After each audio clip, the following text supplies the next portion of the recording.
എല്ലാവർക്കും നമസ്കാരം. ഫ്രൂട്ട് ഗാർഡനിലേക്ക് സ്വാഗതം. വീഡിയോ ആദ്യമായിട്ട് കാണുന്നവർ ചാനൽ സബ്സ്ക്രൈബ് ചെയ്യുക. നമ്മൾ ഇന്ന് കാച്ചിൽ എങ്ങനെ നടാം എന്നാണ് നോക്കുന്നത്. കാച്ചിൽ നമ്മൾ ഇത് മുറിച്ച് വെച്ചിരിക്കുന്ന കാച്ചിലാണ്. അത് ഈ ഒരു വലിപ്പത്തിൽ പീസുകളാക്കി കാച്ചിൽ ആദ്യം മുറിക്കുക. ഏകദേശം ഒരു കാച്ചിൽ ഒരു ചെറിയൊരു കാച്ചിൽ ഒരു 3-4 പീസ് 3-4 കുഴികളിൽ നടാൻ പറ്റും. ശേഷം കാച്ചിലിന് വേണ്ട കുഴിയെടുക്കുക. ഉണ്ടല്ലേ, ഇപ്പം മണ്ണൊക്കെ നല്ല കട്ടിയായിട്ട്, മഴയില്ലാത്തത് മൂലം മണ്ണൊക്കെ കട്ടിയായിട്ട് കിടക്കുകയാണ്. അപ്പം കുഴിക്കാനൊക്കെ ഇച്ചിരി പാടാണ്. നല്ല ആഴത്തിലുള്ള ഒരു കുഴി കാച്ചിലിന് വേണം. അങ്ങനെ ഒരു കുഴി എടുക്കുക. അതിനുശേഷം ഈ കുഴിയിലേക്ക് നമ്മൾ ഇതിടണം. നമ്മുടെ കുറച്ച് കരിയില കുഴിയിലേക്ക് ഇടുക. കുഴിയിലേക്ക് കരിയില നിറയ്ക്കുക. കണ്ടില്ലേ,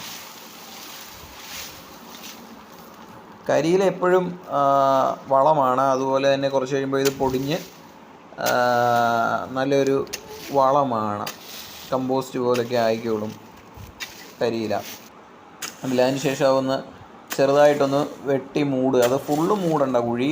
മണ്ണൊന്ന് കരിയിലേക്ക് മണ്ടയിലേക്ക് ചുറ്റിനും ഒന്ന് വെട്ടിയിട്ടാൽ മതി. വട്ടത്തിൽ ചുറ്റിനും ഒന്ന് വെട്ടിയിട്ട് ഒരു ചെറിയൊരു കൂമ്പാരം പോലെ ഇലയ്ക്ക് മണ്ടയിലൊന്ന് കൂട്ടുക. എന്നിട്ടൊരു അതിനകത്ത് വീണ്ടും ഒരു കുഴി എടുക്കുക. ഈ കുഴിയിലാണ് നമ്മൾ കാച്ചിൽ നടുന്നത്. ഇങ്ങനെ കുഴി എടുത്തിട്ടാണ്, കണ്ടില്ലേ, ഇലയ്ക്ക് മുകളിൽ മണ്ണിട്ട് മണ്ണിൽ കാച്ചിൽ നടുകയാണ്. ഇനി നമ്മളിപ്പം ഒരു പീസ് മുറിച്ച് വെച്ച ഒരു പീസ് കാച്ചിലെടുത്ത് ഇങ്ങനെ എടുത്ത കുഴിയിലേക്ക് വെക്കുകയാണ്. കണ്ടില്ലേ, അതിന് ശേഷം മണ്ണിട്ടൊന്ന് സൈഡൊക്കെ ഒന്ന് മണ്ണിട്ട് കൊടുക്കണം. ശേഷം നമ്മൾ കുഴിയിൽ ചാണകപ്പൊടിയാണ് ഇടുന്നത്. അപ്പോൾ നമ്മളിപ്പോൾ ചാണകപ്പൊടിയും അതുപോലെ ഇലയൊക്കെ ഇട്ട് നടുന്നു. കരിയില ചാണകപ്പൊടിയൊക്കെ ഇട്ട് നടുന്നതേ ഉള്ളൂ. ഇതാണ് ഇതിൻ്റെ പ്രധാനപ്പെട്ട വളമായിട്ട്. നമ്മളിപ്പോൾ വേറെ വളമോ ഒന്നും രാസവളമോ ഒന്നും ഉപയോഗിക്കുന്നില്ല.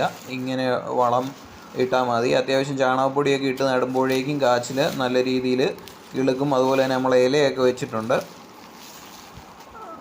നല്ല രീതിയിൽ കിളുക്കും.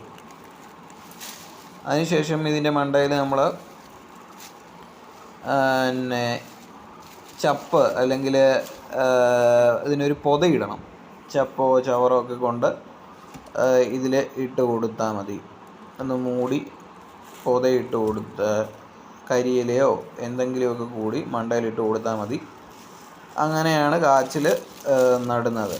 ഉണ്ടല്ലേ, നമ്മൾ ചൂട്ടൊക്കെയാണ് കൊണ്ട് വെച്ച് കൊടുക്കുന്നത്. ഇങ്ങനെ നട്ടാൽ നല്ല മികച്ച വിളവ് ലഭിക്കും കാച്ചിൽ.